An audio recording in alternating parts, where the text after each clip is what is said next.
تحدث القرآن عن عدد من الأنبياء، وفصل أحوال بعض هؤلاء الأنبياء أكثر مما يفصل أحوال آخرين، ممن فصل القرآن حالهم وتكلم عن ولادتهم، بل تكلم عن أحوالهم من قبل أن يولدوا، هو النبي الذي نتحدث عنه اليوم، نبي الله تعالى المسيح ابن مريم عيسى عليه السلام.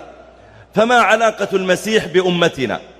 وهل يعتبر هو من أمة محمد صلى الله عليه وسلم، أم أنه قائد لأمة وحده؟ ولماذا اختار الله تعالى عيسى عليه السلام بالذات لينزل في آخر الزمان؟ لماذا لم يختار موسى عليه السلام مثلا، أو سليمان أو شعيب أو لوط أو صالح؟ لماذا اختار عيسى عليه السلام بالذات؟ وما معنى قول مريم التي هي جدة عيسى عليه السلام: رب إني نذرت لك ما في بطني محررا فتقبل مني؟ وماذا تحدث النبي صلى الله عليه وسلم عن عيسى؟ وما علاقة النبي عليه الصلاة والسلام بالنصارى أصلا؟ وهل قابل نصارى واجتمع معهم وتحدث معهم؟ وما هو موقف النصارى اليوم من نبوة محمد صلى الله عليه وسلم؟ لعلنا أن نمر خلال هذه الساعة بإذن الله تعالى على بعض الفوائد المتعلقة بهذا. أما عيسى عليه السلام فهو نبي من أنبياء الله تعالى، وادعت النصارى فيه أنه إله بحكم أنه ولد من غير أب. فلماذا اختار الله تعالى أن يولد عيسى أصلا من غير أب؟ أنواع الخلق ثلاثة: منهم من يوجد أو هي أربعة، منهم من يوجد بغير أب وأم كما أوجد الله تعالى آدم عليه السلام، ومنهم من يوجد من ذكر دون أنثى كما أوجد الله تعالى حواء، فإن الله تعالى خلقها من ضلع آدم، ومنهم من يوجد من أنثى دون ذكر كما أوجد الله تعالى عيسى عليه السلام، ومنهم من يوجد من ذكر وأنثى كبقية المخلوقات، كبقية البشر. وغالب المخلوقات توجد من اختلاط ما يخرج من الرجل مع الأنثى، ولذلك جعل الله تعالى عيسى عليه السلام من أنثى دون ذكر ليبين جل وعلا أنه قادر على جميع أنواع الخلق سبحانه وتعالى. ولقد ذكر النبي صلى الله عليه وسلم علاقته بعيسى، فقال عليه الصلاة والسلام: أنا أولى الناس بعيسى عليه السلام، بعيسى ابن مريم في الدنيا والآخرة. الأنبياء إخوة لعلات، أمهاتهم شتى ودينهم واحد. الإخوة لعلات هم الذين يكونون أبوهم واحد لكن من أمهات مختلفات. ثم قال عليه الصلاة والسلام: وليس بيني وبين عيسى ابن مريم نبي. هذا يدلك على قوة علاقة النبي صلى الله عليه وسلم بعيسى عليه السلام. عيسى هو آخر الأنبياء قبل نبينا محمد عليه الصلاة والسلام. وقال عليه الصلاة والسلام كما في الصحيحين: ما من مولود يولد إلا والشيطان يمسه حين يولد فيستهل صارخا من مس الشيطان، قال: إلا مريم وابنها. ثم يقول أبو هريرة رضي الله تعالى عنه: اقرأوا إن شئتم: وإني أعيذها بك وذريتها من الشيطان الرجيم. وذلك أن مريم جدة عيسى عليه السلام لما حملت بمريم كانوا في عصرهم يعظمون المسجد أو المعبد، يعظمونه، ومن شدة التعظيم يأتي بعض الناس ويسخرون أنفسهم للخدمة في هذا المعبد، ينظفون، يخدمون المصلين، يخدمون العباد، هكذا فقط، لا يتزوجون ولا يكون لهم أي علاقة بالخارج ولا تجارة ولا غير ذلك، إنما فقط عبادة وخدمة للمعبد. فمن شدة تعلق مريم بالمعبد نذرت لما حملت أن الذي في بطنها أنه يكون خادما في المعبد، وهي لم تعلم بأن الذي في بطنها أنثى، ظنتها ذكرا، فقالت: رب إني نذرت لك ما في بطني محررا فتقبل مني. فلما وضعتها قالت: رب إني وضعتها أنثى، أنا ظنيت أنه ذكر يصح أن يوجد في المعبد لوحده ويخدم في المعبد ويختلط بالعباد، أنا ظنيت ذكر صار أنثى. قالت: رب إني وضعتها أنثى والله أعلم بما وضعت وليس الذكر كالأنثى. قالت: وإني سميتها مريم وإني أعيذها بك وذريتها من الشيطان الرجيم، فتقبلها ربها بقبول حسن. ولذلك اختار الله تعالى مريم فلم يمسها الشيطان ولم يمس ولدها الشيطان عيسى عليه السلام عندما ولد. وقال عليه الصلاة والسلام: لا تزال طائفة من أمتي يقاتلون على الحق ظاهرين إلى يوم القيامة. قال: فينزل عيسى بن مريم. متى ينزل عيسى بن مريم؟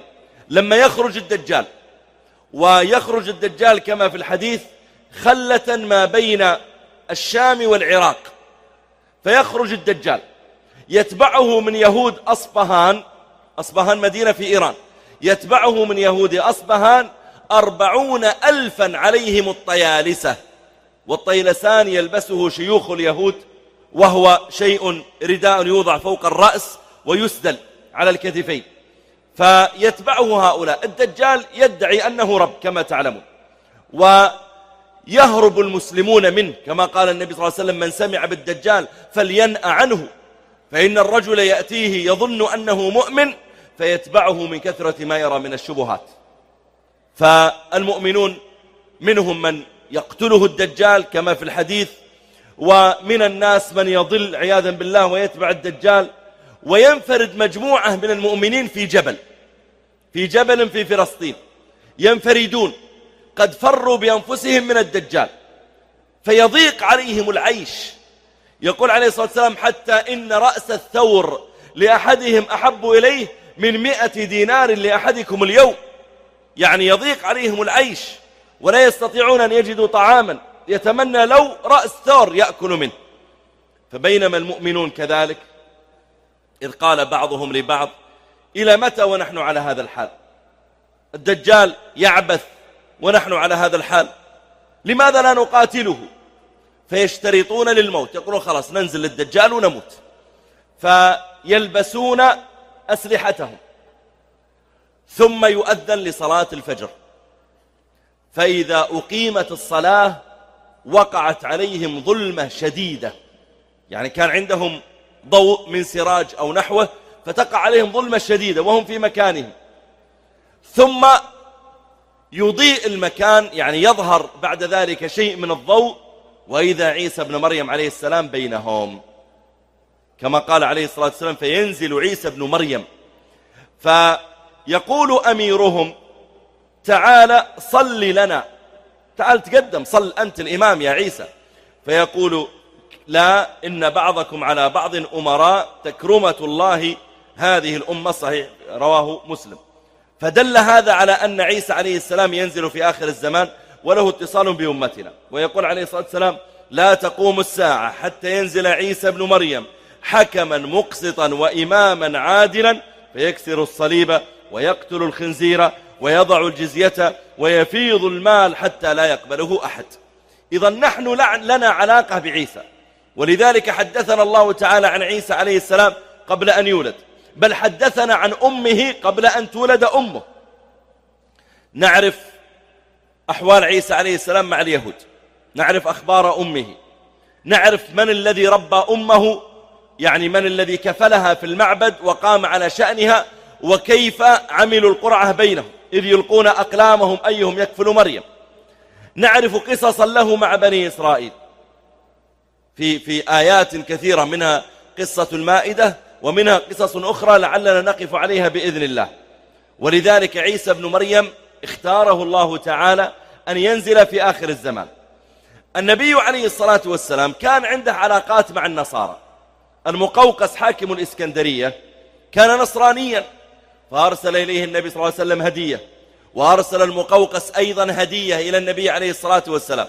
وممن أرسلهم المقوقس مارية القبطية، أسلمت عند النبي صلى الله عليه وسلم ورزق منها بولده إبراهيم عليه السلام، وإن كان إبراهيم عليه السلام توفي وهو صغير، لكنه رزق النبي عليه الصلاة والسلام منها بولد. وراسل النبي صلى الله عليه وسلم هرقل، وراسل أنحاء العرب، حتى راسل قوم من النصارى في نجران. فلما وصل إليهم الكتاب سلم هذا الكتاب إلى الأسقف الأكبر عندهم، وكانوا 70 قرية، 120,000 مقاتل في ذلك الوادي، في قبائل همدان ومن غيرها ووائلة ومن غيرها من القبائل. فلما وصل الكتاب إلى هذا الأسقف بعث إلى كبار قومه، إلى شرحبيل وإلى عبد الله بن شرحبيل، إلى مجموعة من قومه وبني وداعة، قال تعالوا أستشيركم. فكلما استشار أحدا قال له يا أسقف، يعني يا بابا، هذا لو كان أمرا دنيويا لأعطيتك رأيي، لكن أنت تسألني في أمر شرعي، أنت تسألني هل نتبع النبي ولا ما نتبعه، أنا ما أدري، لكن ما يؤمنك أن يكون هو النبي الذي بشر به موسى وعيسى. قال اجلس يا شرحبيل ابن وداعة. نادوا لي شرحبيل، عبد الله بن شرحبيل، رجل آخر من قبيلة أخرى، فجاء فسأله فقال له مثل هذا الكلام. قال أنا رئيس قبيلة تسألني في أمر ديني، ما أنت المفتي، كيف تسألني أنا؟ اسأل غيري. فلا زالوا يترادون ذلك حتى أجمعوا على أن يذهبوا إلى النبي عليه الصلاة والسلام. فاجتمع هؤلاء الرجال الرؤوس والأسقف الأكبر ومعه أخوه ومعهم 24 رجلا، وذهبوا حتى وصلوا إلى المدينة. فلما وصلوا إلى المدينة هي أول مرة النبي صلى الله عليه وسلم يقابل نصارى، أول مرة يقابل نصارى وجها لوجه. فلما أقبلوا نزلوا من على دوابهم ولبسوا الحرير والذهب، ثم أقبلوا إلى المسجد. فلما دخلوا على النبي صلى الله عليه وسلم ورآهم قالوا السلام عليك يا محمد صلى الله عليه وسلم. فلما رآهم أعرض عنهم، استغربوا، قالوا يرسل إلينا ويعرض عنا. فخرجوا وسألوا الصحابة، سألوا عثمان وعلي رضي الله عنه، وجدوهما في الخارج، قالوا الرجل يدعونا ثم يعرض عنا. فقال لهم علي رضي الله عنه إن النبي صلى الله عليه وسلم كره لباسكم، ما يريدكم يرد السلام وتجلسون معه في المسجد وأنتم بالحرير والذهب والصلبان، إنه كره لباسكم، ارجعوا فالبسوا لباس سفركم، اللبس اللي كنتم لابسينه في السفر، وتعالوا إليه. فلبسوا لباس سفرهم وجاءوا للنبي صلى الله عليه وسلم وسلموا عليه ورد عليهم السلام. ثم سألوا النبي صلى الله عليه وسلم مسائل، من ضمن ذلك قالوا له ما تقول في عيسى؟ قال ما عندي فيه شيء الآن، أخبركم غدا. فلما كان من الغد قرأ عليهم قول الله تعالى إن مثل عيسى عند الله كمثل آدم خلقه من تراب ثم قال له كن فيكون. يعني ليش أنتم مكبرين الموضوع وتجعلون عيسى إلها، مثل ما خلق الله تعالى آدم من غير ذكر ولا أنثى، خلق الله تعالى عيسى عليه السلام من أنثى دون ذكر، كمثل آدم خلقه من تراب ثم قال له كن فيكون، الحق من ربك. فأبوا أن يقبلوا ذلك. فقال النبي صلى الله عليه وسلم باهلوني. المباهلة أن يأتي الرجل بأهله ويأتي الذي يخالفه الرأي بأهله، ثم يقسمون بالله، كل واحد يقسم أنه هو على الحق وأنك على الباطل، ويجعلون لعنة الله على الكاذبين، على الذي يكذب أن اللعنة تنزل عليه. فلما تواعد معهم النبي صلى الله عليه وسلم وجاء من غد معه أهله عليه الصلاة والسلام بلا عنهم، المباهلة. فلما حضروا قال بعضهم لبعض ما يؤمنكم أن يكون هذا هو النبي الحقيقي وأنتم تباهلونه وتقسمون بالله العظيم إنك كاذب؟ لا والله لا نفعل. فجاءوا إلى النبي صلى الله عليه وسلم قالوا نحن لا نباهلك، لكن اطلب منا ما تريد. ففرض النبي صلى الله عليه وسلم عليهم الجزية. فلما خرجوا من عنده وكان أخو الأسقف غضبان، كيف احنا 120,000 مقاتل ويفرض علينا الجزية، ليش ما نرجع ونقاتل؟ فلما خرجوا من المدينة يعني بمسافة يسيرة جدا، تعثرت ناقة أخي الأسقف اللي زعلان هذا، فتعثرت الناقة وكاد أن يسقط، فقال تعس فلان، سب النبي صلى الله عليه وسلم. فقال له أخوه الأسقف لا تفعل، بل أنت تعست، يعني المسبح عليك. قال تسبني وتدفع عنه، الآن هذا بيأخذ منا جزية تدافع عنه. فقال له الأسقف لقد تعست، يعني سببت نبيا مرسلا، قال تؤمن أنه نبي مرسل؟ قال نعم. قال فما يمنعك من اتباعه؟ قال يمنعني هؤلاء القوم، وأشار إلى رؤساء القبائل. طبعا هو يكلم أخاه بشكل منفرد.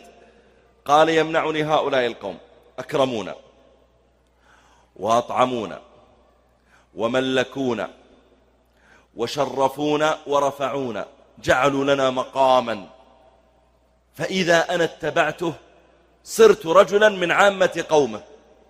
أنا لو اتبع صرت رجل عادي، وأنا الآن ملك في قومي، أنا الأسقف، فلو أني اتبعته صرت رجلا عاديا، أنا أريد أني أبقى أسقف. فقال له أخوه سبحان الله، حرصا على ما أنت فيه تأبى اتباع الحق؟ فسكت.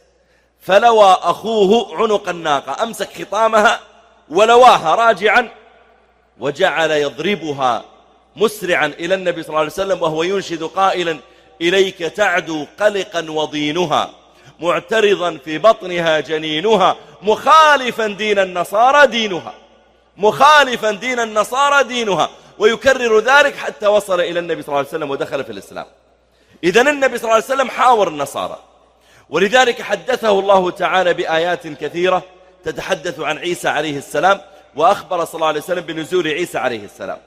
عيسى عليه السلام ذكر الله تعالى له في القرآن أحداث كثيرة، نقف اليوم على حادثة واحدة من هذه الحوادث.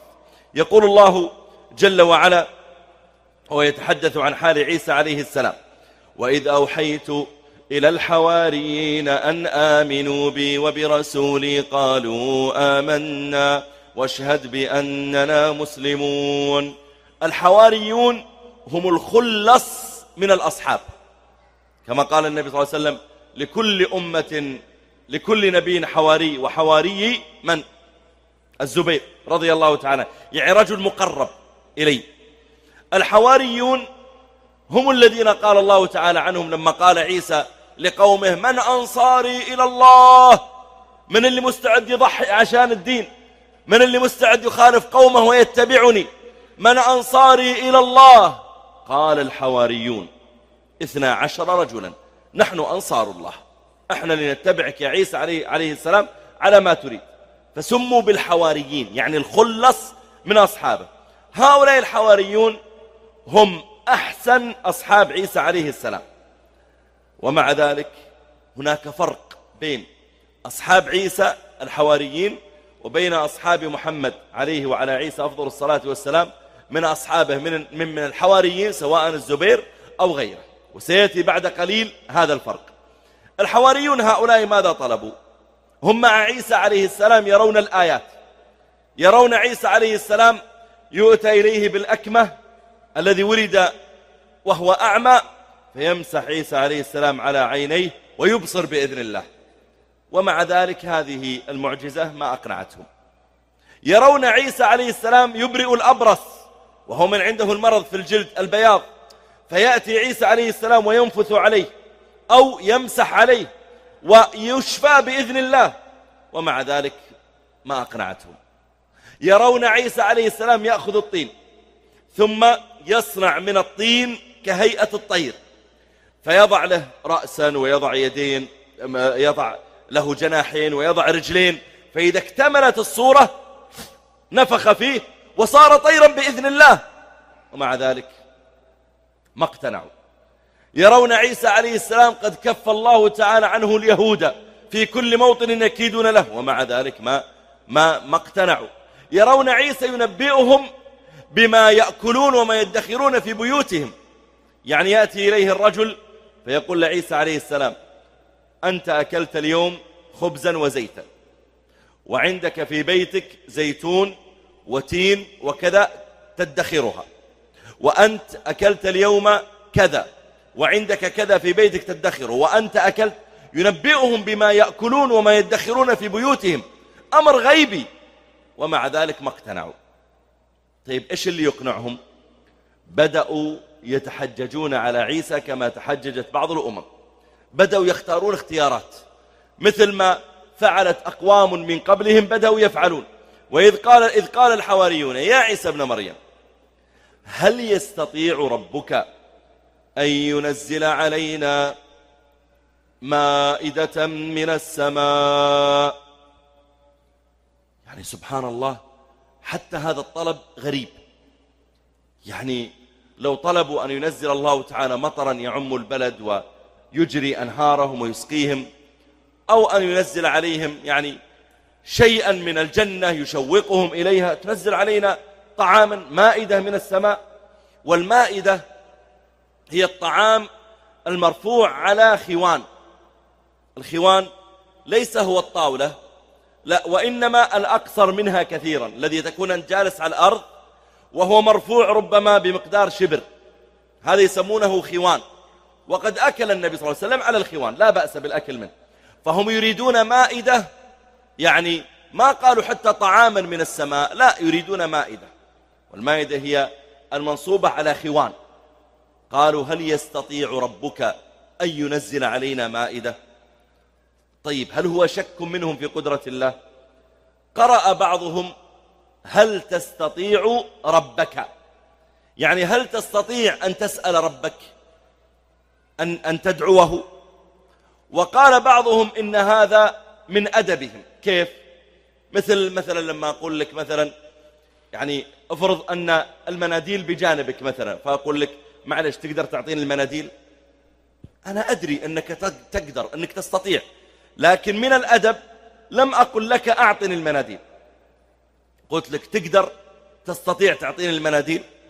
أو مثلا شخص مثلا أمامه الماء وأن تريد أن يمده إليك، فتقول تقدر تعطيني الماء، كقولك لو سمحت أعطني الماء. فهم قال بعض المفسرين إن هذا من أدبهم، لما قالوا هل يستطيع ربك، يعني كأنهم يقولون يعني ما نريد أن نقول أنزل علينا بالأمر، ادعو ربك بالأمر، وإنما نجعله عرضا، إما يقبل وإما لا يقبل. هذا قول لبعض المفسرين.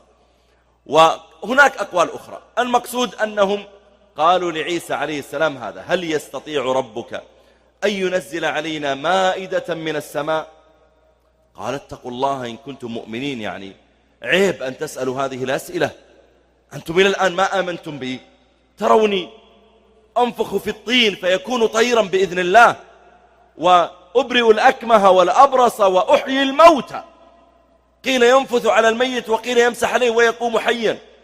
كل هذا ما استقر به الإيمان في قلوبكم، وتريدون الآن مائدة من السماء. قال اتقوا الله إن كنتم مؤمنين. إذا أنتم مؤمنين اتقوا الله، لا تسألوا هذه الأسئلة تطلبوا هذه الخوارق فينزل عليكم العذاب، كما طلب أصحاب صالح عليه السلام لما قالوا يا صالح تريدنا أن نؤمن بك؟ قال نعم. قالوا أخرج لنا ناقة. ما هو أنتم شفتوا معجزات يا قومي. قالوا لا، نبغى معجزة من إحنا نختارها، نريد ناقة. طيب إيش صفات الناقة؟ قالوا نريد ناقة حامل في الشهر العاشر، وتطلعها لنا من هذه الصخرة. شوف العتو وطلب الخوارق. فعذب الله تعالى قوم صالح لما أخرج لهم الناقة وكذبوا، وهدد الله تعالى قوم عيسى عليه السلام بهذا التهديد. فعيسى يقول لهم يكفيكم ما جاءكم من معجزات، اتقوا الله إن كنتم مؤمنين. فبدأوا يعني يبينون له السبب، يتلطفون. قالوا نريد أن نأكل منها، نحن جائعون يا عيسى، فمنها أننا نأكل طعاما حسنا، نريد أن نأكل منها وتطمئن قلوبنا، أن الله تعالى يستجيب لك. احنا لما تدعو ويأتيك الإجابة خلاص يصبح عندنا اطمئنان أنك نبي مقرب. ولذلك أيضا في عهد عيسى عليه السلام بالمناسبة لم تكن فكرة أن عيسى رب، ما كانت موجودة أبدا. ترى يا جماعة فكرة ربوبية المسيح عليه السلام هذه منقولة من أمم سابقة. أول من ادعى أن الله له ولد البوذيون، ادعوا أن بوذا ابن الإله، وذلك سنة 450 قبل الميلاد، قبل ميلاد عيسى عليه السلام. وقصة ذلك أن أم بوذا دخلت إلى غابة وغابت عن أهلها 3 أيام، فلما رجعت قالوا لها أين أنت؟ قالت خلوت بالرب. وأنت ما تدري هي خلت بمن، قالت خلوت بالرب، فسكتوا عنها. ثم ظهر عليها حمل فقالوا أنت حامل؟ قالت حملت من الرب، فولدت بوذا. هذا في عقيدة البوذية. وبعد ذلك ادعى اليهود أن عزيرا ابن الله، مع أن عزير له أم وأب، لكن عزيرا عليه السلام كان يجلس في مصلاه ويأتيه الطعام فيقولون من الذي جاء لك بالطعام؟ فيقول ربي. فقالت اليهود لا ينفق على الولد إلا أبوه، إذن أنت ابن الله. وقالت اليهود عزير ابن الله. فالنصارى أصلا في عهد عيسى عليه السلام ما كان في أحد يقول أنت ربنا يا عيسى، ما كان في أحد يقول أنت ربنا. ولذلك حتى الحواريون هنا يقولون هل يستطيع إيش ربك، ما قالوا أبوك، ولا قالوا هل تستطيع أن تنزل علينا مائدة، قالوا أنت نبي لكن فيه رب فوقك. ولذلك قالوا له نريد أن نأكل منها وتطمئن قلوبنا أنك نبي مقرب، أول ما تدعو يأتيك الإجابة، ونعلم أن قد صدقتنا، أن تقول لنا إني نبي وأن الله تعالى يستجيب لي واتبعوني حتى تدخلوا الجنة، وأن الله جل وعلا يوحي إلي. حتى نتأكد من هالموضوع يا عيسى ادعوا بالشيء الذي نطلبه نحن، ما تأتينا وتقول تريدون أن أثبت لكم أني نبي، فنقول نعم أثبت لنا أنك نبي، فتبرئ الأكمه والأبرص، أشياء تختارها أنت. لا لا لا لا، نحن حتى نتأكد أنك نبي نحن نقترح عليك شيئا جديدا ونرى تطبقه ولا لا.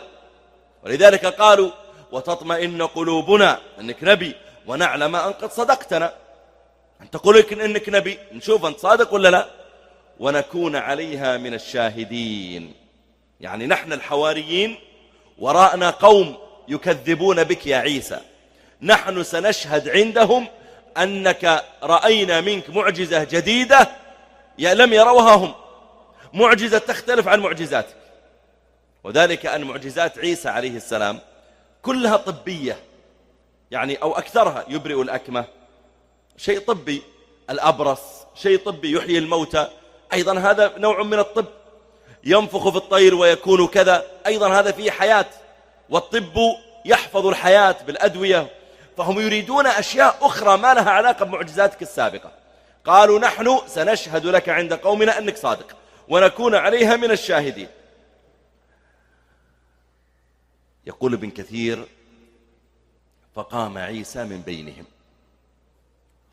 وخلى بربه ولبس مسوحا، يعني لبس ثيابا غليظة خشنة، وصلى وانكسر بين يدي الله ودعا. والعبد كلما كان أكثر انكسارا لله وخضوعا وتعبدا وذلا صارت الإجابة إليه أقرب. كلما انكسرت أكثر صارت الإجابة إليك أقرب.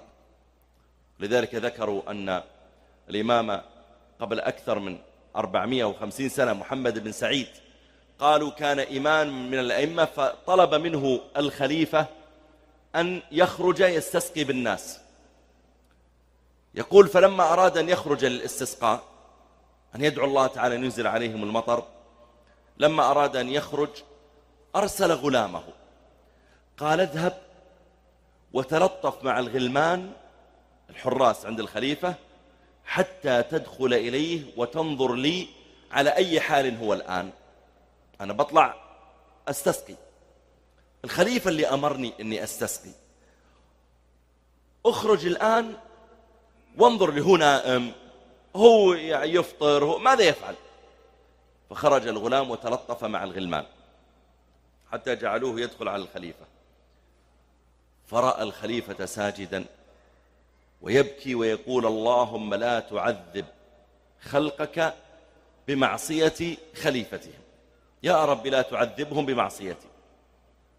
فرجع الغلام إلى الإمام محمد بن المنذر بن سعيد، الإمام المنذر بن سعيد البلوطي، رجع إليه قال: يا إمام، إني رأيت الخليفة ساجدا ويبكي ويقول: اللهم لا تعذب عبادك بمعصية خليفتهم.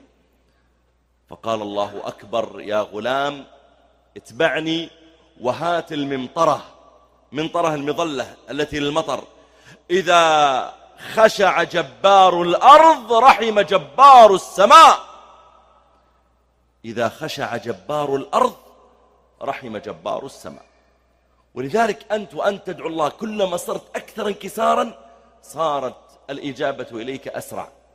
هنا عيسى عليه السلام قام من بين الحواريين، ما ليس وهو واقف بينهم قال: اللهم ارزقنا، لا، عيسى عليه السلام نبي يعلم كيف أتعامل مع ربي، يعمل ما هي الطريقة الصحيحة للانكسار واستنزال الرحمة والدعاء. ما هو أنا جالس يا ربي كذا أدعو سريعا، لا، أقوم وأنكسر وأتوضأ وأتوجه إلى القبلة وأبكي بين يديه، أنا بطلب طلب عظيم. ولذلك فرق بين من يدعو وهو منكسر ومن يدعو وهو لاهي. مر أحد السلف على رجل وهو يلعب بالحصى في يده، يلعب بالحصى ويقول: اللهم زوجني من الحور العين، اللهم زوجني من الحور العين. فقال هذا الرجل الصالح، قال: يا رجل، إن الحور العين لا تخطب بمثل هذا. اللي يخطب الحور العين ويدعو ما يخطبه يلعب بالحصى، يقوم يصلي ويتعبد. قال: إن الحور العين لا تخطب بمثل هذا، لقد أعظمت الطلب وأرخصت المهر، قم إلى مصلاك وابكي بين يديه وادعه. لذلك حتى الدعاء له هيبته وهيئته وانكساره وذله. قام عيسى عليه السلام، واسمع كيف يعني ألفاظ الأنبياء وهم يدعون. وسبحان الله، ربنا جل وعلا قادر سبحانه على أن يقول مثلا: فدعا عيسى ربه فقال الله كذا وكذا. لكن لما الله يذكر لنا الألفاظ التي قالها عيسى بالنص، كأن الله يقول: تعلموا من الأنبياء، أولئك الذين هداهم الله فبهداهم اقتده. شوف مثلا: ذكر رحمة ربك عبده زكريا إذ نادى ربه نداء خفيا. قال: ليش يا ربي أخبرتنا بالتفصيل إيش قال؟ حتى تتعلموا كيف تدعوني، حتى لما ترفعوا أيديكم إلي تختارون الألفاظ المناسبة، تنكسرون، تتعبدون. قال: ربي إني وهن العظم مني، تحس إنه مسكين، واشتعل الرأس شيبا، أنا ضعيف يا ربي بين يديك، ولم أكن بدعائك ربي شقيا، وأنت كريم يا ربي، دائما تكرمني، دائما تسعدني، لا تشقيني بالدعاء، دائما تعطيني ولا تمنعني. وإني خفت الموالي من ورائي، أنا بشر، مثل ما الواحد يخاف الناس من بعده أن يعبثوا بما يترك، يا ربي يا ربي فارزقني ولدا يكون. شوف كيف الدعاء. نوح عليه السلام لما دعا كما ذكر الله جل وعلا ذلك، فقال سبحانه وتعالى عن نوح في أول سورة القمر: نادى ربه أني مغلوب فانتصر ففتحنا أبواب السماء. شوف هذه الألفاظ الله جل وعلا يريدنا أن ندعو بها. اسمع إلى ألفاظ عيسى عليه السلام. قال الله تعالى: قال عيسى ابن مريم: اللهم ربنا أنزل علينا مائدة من السماء. ليش؟ تكون لنا عيدا لأولنا وآخرنا وآية منك وارزقنا وأنت خير الرازقين. ما أجمل هالألفاظ. أليس يا جماعة كان يكفي أن يقول عيسى: اللهم أنزل علينا مائدة، بس يسكت؟ ليش يفصل؟ مائدة من السماء، تكون لنا عيدا، يعني يكون يومها يوم مشهود، هذا يوم عظيم نزلت فيه مائدة من السماء، هذا يوم غير عادي، هذا يوم يختلف عن كل أيام الدنيا. أن يقول عيسى لقومه اذكروا اليوم اللي نزلت فيه مائدة من السماء وأنتم ترونها خوان كذا ينزل عليكم، هذا يوم عيد. يعني يا رب هذا اليوم سيكون يوما مذكورا، كلما جاء تاريخه نتذكر نعمتك، كل ما جاء التاريخ نقول الحمد لله اللي أنزل علينا السنة الماضية مائدة، ثم إذا مضت سنة نقول الحمد لله اللي أنزل علينا قبل سنتين مائدة، كلما جاء تاريخه يا رب نفرح به، يكون لنا عيدا لأولنا نحن وآخرنا الأجيال التي تأتي من بعدنا. وارزقنا، ما في أحد غني عن رزقك يا ربي. وآية منك، وآخرنا وآية منك، آية يعني علامة تؤتيني إياها إني صادق يا ربي. هؤلاء القوم يعني أبرأت الأكمه بإذنك، وأحييت الموتى بإذنك، ونفخت في الطين فصار طيرا بإذنك، وإلى الآن يحتاجون يا ربي آيات، يا ربي بقيها الآية أعطيهم إياها. وآية منك، آية يعني علامة على صدقي، وآية منك وارزقنا وأنت خير الرازقين. هذا فيه أدب العبد مع ربه سبحانه وتعالى، اختيار الألفاظ المناسبة. ولذلك كان النبي عليه الصلاة والسلام في ألفاظ دعائه اختيار الألفاظ نفسها، هذا له أثر في إجابة الدعاء. يقول شيخ الإسلام تيمية وغيره، يقول ينبغي أن يجعل دعاءه على 4 مراتب، على 4 مراتب. المرتبة الأولى أن يذكر العبد ضعفه، يقول يا ربي أنا العبد الضعيف المسكين الفقير بين يديك، يا ربي لك الحمد على نعمك، اللهم لك الحمد أنت اللي سلمت سمعي وبصري وقوتي فلك الحمد، يا ربي طالما عصيتك فسترتني فلك الحمد، يا ربي طالما أعطيتني وقصرت في شكرك ولم تمنعني فلك الحمد، يا ربي لك الحمد، يا ربي أعطيتني وهديتني، يا ربي لك الحمد. يحمد الله تعالى على نعمه ويذكر ضعفه ومسكنته، ثم يثني على ربه وأنت الواحد الأحد الفرد الصمد الذي لم يلد ولم يولد ولم يكن له كفوا أحد. يبدأ أولا بالثناء ثم يذكر ضعفه. المرتبة الأولى يثني على الله، المرتبة الثانية يذكر ضعفه، المرتبة الثالثة يذكر مسألته، اشف مريضي، اقضي ديني، ارزقني وظيفة، أعطني كذا. المرتبة الرابعة يختمها بالصلاة والسلام على نبينا صلى الله عليه وسلم. يقول شيخ الإسلام رحمه الله وهذه ذكرها الله في سورة الفاتحة: بسم الله الرحمن الرحيم ثناء، الحمد لله رب العالمين ثناء، الرحمن الرحيم ثناء، مالك يوم الدين ثناء. ثم جاء العبد يذكر ضعفه وحاجته ويذكر عبوديته، إياك نعبد وإياك نستعين. هذه المرتبة الثانية اللي هي أنا العبد الضعيف، أنا العبد اللي أستعينك. تأتي بعد ذلك المرتبة الثالثة اللي هي أعطني السؤال، اهدنا الصراط المستقيم صراط الذين أنعمت عليهم غير المغضوب عليهم ولا الضالين. أما الصلاة على النبي صلى الله عليه وسلم فهو عليه الصلاة والسلام يقول كل دعاء محجوب حتى تصلي على نبيك صلى الله عليه وسلم. لما ذكر الله قصة سليمان عليه السلام قال يا أيها الملأ أيكم يأتيني بعرشها قبل أن يأتوني مسلمين. لما أرسل إلى بلقيس، بعدين بلقيس أرسلت إليه هدايا ورد الهدايا، فقالت بلقيس أنا قادمة إليك، خلاص لا ترسل جيشا، أنا قادمة. فسليمان عليه السلام يريد يأتي بعرشها عنده. من يأتيني بعرشها قبل أن يأتوني مسلمين؟ قال عفريت من الجن أنا آتيك به قبل أن تقوم من مقامك وإني عليه لقوي أمين. قال الذي عنده علم من الكتاب أنا آتيك به قبل أن يرتد إليك طرفك. وفعلا جاء هذا الأخير، جاء بالعرش. يقول المفسرون لما تكلموا عن هذا من هو، قالوا هو رجل صالح من قوم سليمان، قام وصلى ودعا وبكى بين يدي الله، فاستجاب الله دعاءه وجاء بالعرش.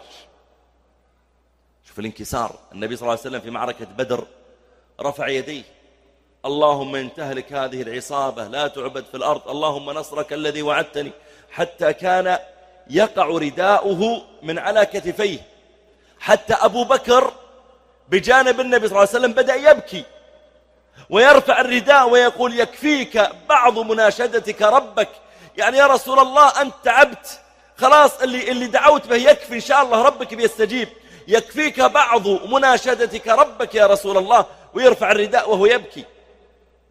وهذا اللي فعله عيسى عليه السلام، قام وصلى وانكسر ثم دعا: اللهم ربنا أنزل علينا مائدة من السماء تكون لنا عيدا لأولنا وآخرنا وآية منك وارزقنا وأنت خير الرازقين. فإذا الجواب يأتي من رب العالمين فيه تأديب لمن سألوا. الدين ما هو عبث ولا لعب، يسألون الشيء أعطنا، فإذا أعطيناهم طلبوا شيئا آخر وبدأوا يكثرون. لا، قال الله: إني منزلها عليكم، اللي طلبوه يا عيسى أبعطيهم إياه، لكن في تحذير: فمن يكفر بعد منكم. أنتم الآن يبرئ الأكمة ولا تزالون تقولون وتطمئن قلوبنا ونعلم أن قد صدقتنا. يا أخي يبرئ الأكمة، ما صدقتوني. ينفخ في الطير ويطير بين يديه وتقولون لا أعطنا مائدة حتى تطمئن قلوبنا. يمسح على الميت ويقوم حي وتقولون لا لا لا نبغى مائدة حتى تطمئن قلوبنا، نعطيكم المائدة. لكن فمن يكفر بعد منكم فإني أعذبه عذابا لا أعذبه أحدا من العالمين. يقول ابن عباس: أشد الناس عذابا آل فرعون، أدخلوا آل فرعون أشد العذاب، والذين كذبوا بالمائدة. اللي كذب من قومه قال الله: أعذبه عذابا لا أعذبه أحدا من العالمين.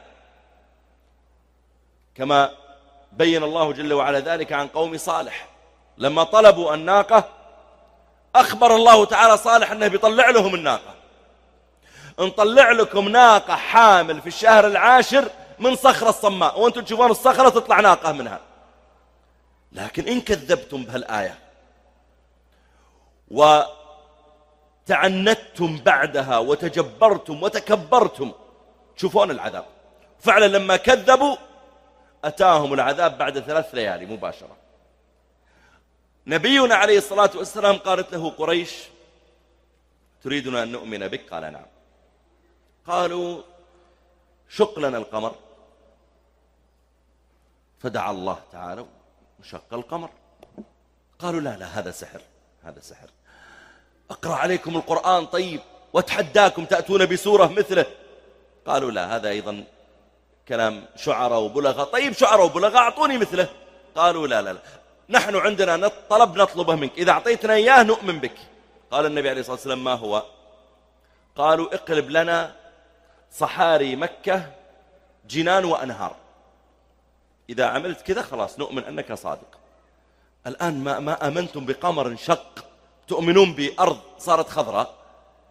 يعني الشيء اللي أنتم متعودين ترونه، يعني هم ربما قد رأوا فجاج مكة خضراء يوم من الأيام أصلا يكون المطر كثر وصارت خضراء، لكن القمر عمرهم ما رأوه من شق، ومع ذلك تكذبون بقمر وتصدقون بجنان. فدعا النبي صلى الله عليه وسلم ربه، فقال الله تعالى له: إني فاعل ذلك. يعني كما ذكر بعض المفسرين أنا بأقلب لهم فجاج مكة أنهار ورياض وجنان، لكن إن كفروا جاءهم من العذاب مثل ما جاء الأمم اللي قبل. فقال النبي عليه الصلاة والسلام: لا يا ربي، بل أستأني بهم. أنا عرف عليه الصلاة والسلام أنهم قد يكذبون. فهنا لا يراد أن يفتح الباب للحواريين، تنزل مائدة بعدين يقولون لا والله ما اطمأنت قلوبنا كثير، نبغى تنزل علينا حوريات من السماء. إذا نزلت الحوريات ممكن نوم، تنزل الحوريات. لا والله ما. طيب ممكن تنزل الشجرة اللي أكل منها آدم نشوف هذا عبث هذا. فأراد ربنا جل وعلا أن يعلمهم ويؤدبهم. قال الله إني منزلها عليكم فمن إذا رأيتوها بأعينكم نازلة كذا من السماء ونبيكم معكم وأنتم قلتم نريد تطمئن قلوبنا ونعلم أن قد صدقتنا وتكون آية منك أعطنا يا عيسى هذا. طيب ننزل عليكم هذا فمن يكفر بعد منكم فإني أعذبه عذابا لا أعذبه أحدا من العالمين. فنزلت المائدة وهم يرونها بأعينهم تنزل من السماء. وذكر المفسرون فيها أعاجيب في عدد ما فيها من الأطعمة ولذة هذه الأطعمة وأنهم يأكلون منها وينبت مكان الطعام شيئا. ذكروا أشياء كثيرة جدا لا حاجة للتفصيل فيها، لكنها نزلت عليهم من السماء. وقال بعض المفسرين إنهم قالوا ما دام إن كذبنا سيعذبنا الله عذابا لا يعذب واحدا من العالمين، خلاص ما نريدها يا عيسى. فلم تنزل، لكن الصحيح أنها نزلت وأنها تعتبر آية من آيات المسيح عليه السلام. وقصة هذه المائدة بالمناسبة لم تنزل في التوراة ولم تنزل في الإنجيل، لم تنزل إلا فقط في القرآن. فهم إن تحدث بها النصارى فهم إنما نقلوها من القرآن. ثم ختم الله تعالى الآيات بعد ذلك بتحذير لأولئك الذين جاءوا من بعد الحواريين بسنين طويلة وقالوا عيسى ابن الله. فقال الله جل وعلا وإذ قال الله يا عيسى ابن مريم أنت لست ابن الإله، أنت ابن مريم، أأنت قلت للناس اتخذوني وأمي إلهين من دون الله. متى ظهر هذا المعتقد؟ ظهر هذا المعتقد بعدما رفع الله تعالى عيسى عليه السلام بسنين. وبالمناسبة أسهل شبهة أو أسهل معتقد يمكن ترد عليه يتعلق بعقائد النصارى هو ادعاء أن عيسى عليه السلام ابن الله. حاور من شئت من النصارى. أنا عندي 7 أسئلة العادة إذا جلست مع بعضهم أسأل هذه الأسئلة ولم أجد إلى اليوم أحدا يجيبني عليه. حتى مرة كنت في مصر حرسها الله وركبت سيارة وإذا فيه شخص في هذه كنت بذهب إلى المطار وكان في شخص فتحدثت معه وإذا هو يعتبر من رجالات النصارى، فعنده معلومات عن النصرانية فقلت له طيب أنا ممكن أتحاور معك؟ قال نعم. قلت أنا بسألك بعض الأسئلة، وهذه الأسئلة سألتها غيره. أحيانا أزور مثلا بعض الأماكن ويكون فيه أشخاص متخصصين في النصرانية وأطرحها عليه. قلت له طيب أنا أسألك سؤال، أنت تعتقد أن عيسى ابن الله صح؟ قال أنا أعتقد أن عيسى ابن الله. معناه أن الله يحب يكون عنده أولاد ولذلك عنده ولد اسمه عيسى صح؟ يقول لك نعم، الله يحب يكون عنده أولاد ولذلك عنده ولد اسمه عيسى. قلت له طيب ما دام الله يحب يكون عنده أولاد لماذا الله ما عنده إلا ولد واحد؟ ما دام الله يحب الأولاد يكون عنده 10 20 30 40، ليش بس ولد وقف؟ ما دام فكرة وجود الولد موجودة عند الله ليش ولد واحد وقف؟ ليش ما جاب 10 15 واحد؟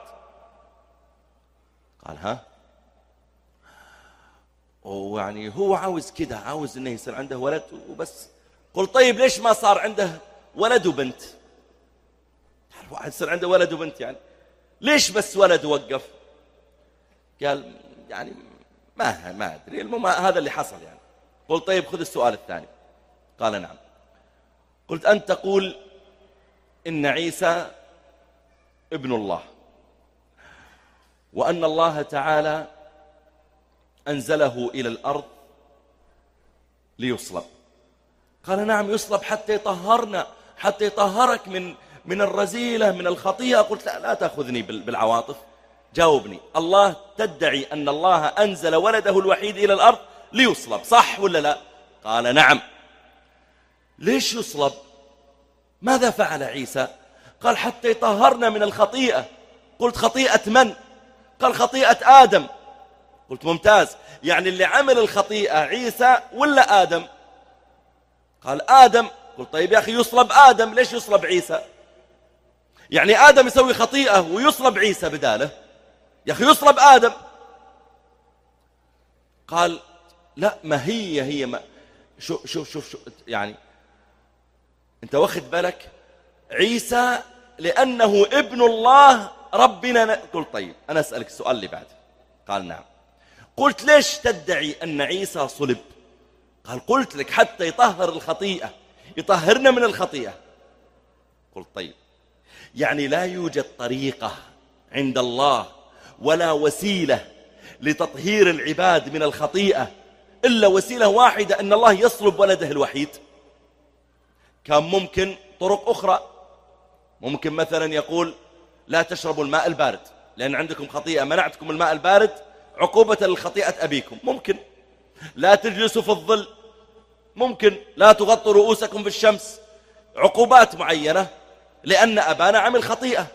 يعني خطيئة آدم ما يكفرها إلا شيء واحد، إن الله ينزل ولده الوحيد ويصلب حتى يكفر خطيئة آدم. أجل لو آدم عمل خطيئتين كيف تكفر الخطيئة الثانية؟ لو عمل لو حواء سوت خطيئتين ثلاث بعد، يلا أمنا، كيف بتكفر الخطايا؟ قال والله أنا مش عارف. قلت طيب خذ اللي بعدها. قال نعم. قلت ما هي الخطيئة التي فعلها آدم؟ هل قتل ملكا؟ قال لا أعوذ بالله. قلت هل جاء إلى شجرة وانتزعها من مكانها؟ قال لا. قلت طيب هل مثلا يعني تلفظ بألفاظ لا تليق على رب العالمين؟ قال لا حاشاه. قلت إيش الخطيئة؟ قال يعني هي خطيئة صغيرة، هو أكل ثمرة من شجرة.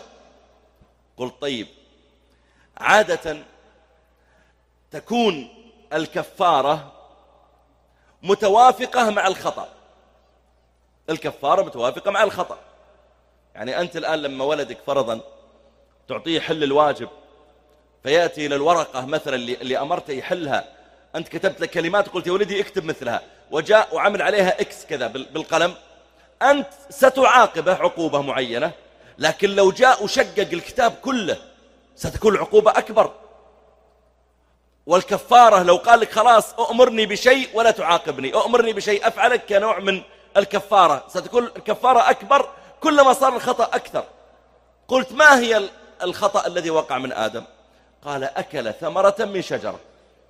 قلت وهذه الثمرة من شجرة لا يكفرها إلا أن ينزل الله ولده الوحيد ليصلب. أجل لو آدم سوى أكبر ماذا سيفعل الله بنا؟ قال أنا والله ما أدري. قلت طيب خذ اللي بعده. قال نعم. قلت الآن يعني هذا تذكرت نكتة ذكرها أحد الإخوة، هذا في واحد يقولون شاب يعني غير ملتزم وعنده معاصي وعنده كذا، فكان يسوق السيارة فصدم هرة وماتت الهرة يعني، فذهب إلى إمام المسجد يسأله، قال يا شيخ أنا كنت أسوق السيارة وصدمت هرة وقطة يعني وماتت، إيش علي؟ طبعا هو ما عليه شيء يعني، خاصة إذا ما كان متعمد الإيذاء. فالإمام رأى هذا الشاب يعني شكله مدبر ولا عمره رأى في المسجد، قال لا يا ولدي لا حول ولا قوة، صدمت قطو؟ قال نعم. قال إنا لله وإنا إليه راجعون، لا حول ولا قوة. هذا لا يكفرها إلا أنك تذهب إلى مكة وتجلس في الحرم أسبوع تتعبد وتصلي مع الناس وتحضر الدروس وتستغفر حتى الله يغفر لك. هو يقصد أنك تبتعد عن أصحابك اللي هنا وتذهب الحرم يمكن تهتدي. فالولد ركب يعني إلى الطريق وراح وجلس في الحرم. في اليوم الثالث أو الرابع تعرف على شاب، فهو يتحدثون مع بعض، فالشاب هذا أبو أسبوع يسأل هذاك، قال له كم صار لك جالس في الحرم؟ أنا صار لي الآن 4 أيام باقي لي 3 أيام، أنت كم صار لك في الحرم؟ قال أنا صار لي شهر. قال أوه ليش أنت صادم فيل؟ يظن أن كل اللي في الحرم هذولي مسوين حوادث، اللي صادم قطو واللي صادم. قال ليش أنت صادم فيل؟ فالعقوبة المفترض أنها تكون متوافقة مع الذنب، يعني مع الخطأ اللي يحصل. فقلت له ذلك فسكت. قلت طيب أعطيك اللي بعده. قال نعم. قلت الآن أنت تدعي أن عيسى ابن الله وصلب. قال نعم. قلت حدثني كيف صلب. قال صلب بطريقة مؤلمة. قلت كيف؟ قال أخذوه ربطوه ضربوا المسامير في يديه، وبعدين جاءوا مزقوه، وبعدين صبوا عليه الخل حتى يتعذب. قلت طيب هو ساكت؟ قال لا، كان يقول يا أبي أنقذني يا أبي أنقذني يا أبي. قلت طيب وأبوه كما تزعم كان يراه؟ قال نعم. قلت وسكت؟ قال نعم. قلت سبحان الله، أنت الآن لو آخذ ولدك وأضربه ما تحملت، كيف أب تصفونه بالرحيم والرحمن والقادر، ثم يرى ولده وهو يستغيث به ولا يغيثه؟ وهذا أيضا أذكر محاضرة للشيخ أحمد ديدات رحمه الله، يقول إن كان مرة في مناظرة هو مع شخص قسيس، فالقسيس هذاك يقول لأحمد ديدات، يقول لي يا أحمد أنت تزعم أن نبيكم له مقام عند ربه صح؟ قال نعم له مقام عند ربه. قال فنبيكم لما بدأ ابنه الحسين عليه السلام، حسين ابن فاطمة وهو سبط نبينا صلى الله عليه وآله وسلم ابن بنته، لما كان يعني في كربلاء وبدأ يعني القتل عليه وعلى أصحابه وبدأ يستغيث، ليش نبيكم ما استغاث بربه حتى ينقذه؟ طبعا نبينا صلى الله عليه وسلم في قبره أصلا يعني. فهذا القسيس يقول لأحمد ديدات أنت تزعم أن نبيكم له مقام، كيف ابنه يعذب بهالطريقة ويقتل ولم يقل يا ربي أنقذ ولدي؟ فقال له أحمد ديدات لا، نبينا قال يا ربي أنقذ ولدي، قالها مرارا، لكن تدري ماذا قال الله له؟ قال ماذا قال الله له؟ فقال أحمد ديدات لما نبينا قال يا ربي أنقذ ولدي، قال الله له يا محمد أنا ما استطعت أنقذ ولدي، تريدني أنقذ ولدك؟ كأنه يقول لأنتم تزعمون أن عيسى صلب وعذب والله تعالى لم ينقذه، ثم تعترضون على غيره. ثم قلت لهذا الرجل، قلت طيب أنت تزعم الآن أن عيسى إله؟ قال نعم. قلت طيب والله إله وعيسى إله صح؟ قال نعم. قلت طيب افرض يعني الإله دائما يفعل ما يشاء، صفات الإله أنه يفعل ما يشاء، لو كان ما يفعل ما يشاء ما صار إله، يكون فيه رب فوقه، معنى ذلك أن الإله يفعل ما يشاء. قال نعم إله يفعل ما يشاء، عيسى إله والأب إله. قلت طيب افرض أن الله اللي تزعمون أنه الأب قدر على فلان أنه يموت اليوم، وعيسى لا يريده يموت اليوم، يريده يموت بعد شهر، عنده أولاد أو عليه ديون أو كذا، عيسى يريده يموت بعد شهر اللي هو الإله الثاني، والرب يريده أن يموت الآن، وعيسى يقول لا ما يموت الآن، من اللي يمشي كلامه؟ ما تقول كلهم إله وكلهم يفعل ما يشاء، من يمشي كلامه؟ فقال الأب الرب. قلت إذن عيسى ليس إلها، معناه أنه مربوب، معناه في واحد يمشي الكلام وعيسى ما يقدر. قال لا يمشي كلام عيسى.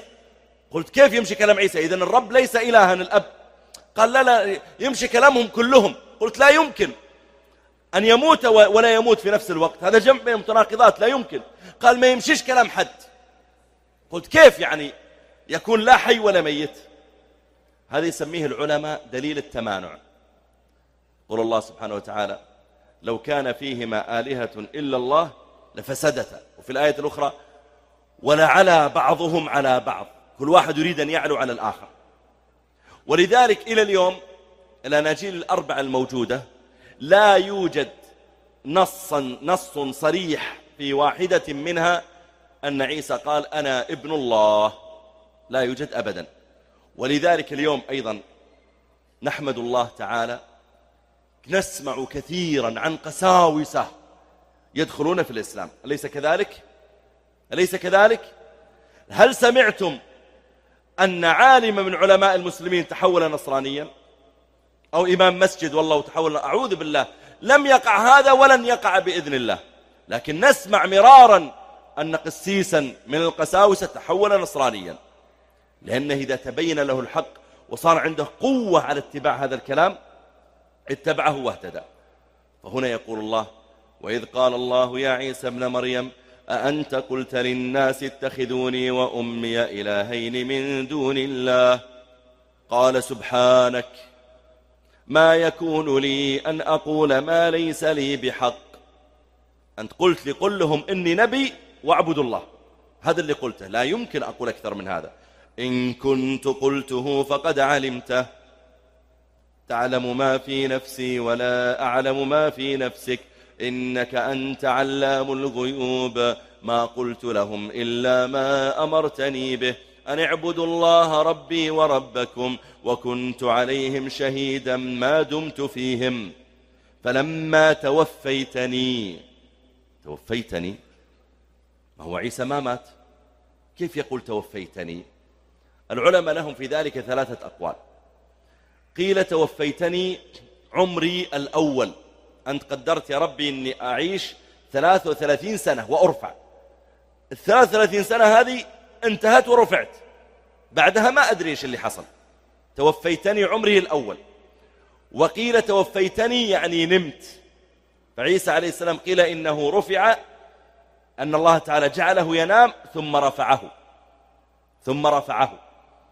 كما قال الله: والنوم موت، كما قال الله تعالى: الله يتوفى الأنفس حين موتها والتي لم تمت في منامها.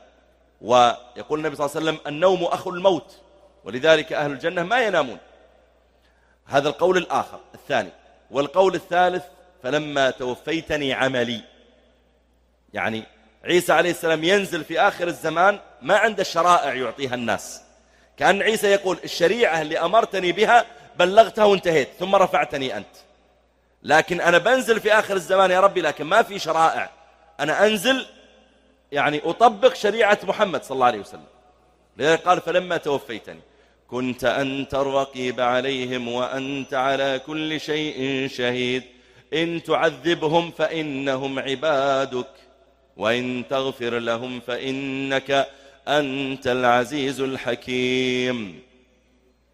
شوف الأدب مع الله. قال الله: هذا يوم القيامة ينفع الصادقين صدقهم. إيش جزاؤهم؟ لهم جنات تجري من تحتها الأنهار خالدين فيها أبدا رضي الله عنهم ورضوا عنه ذلك الفوز العظيم لله ملك السماوات والأرض وما فيهن وهو على كل شيء قدير. نسأل الله تعالى أن يجعلنا هداة مهتدين، وأن يرزقنا وإياكم العلم بكتابه والتدبر في آياته.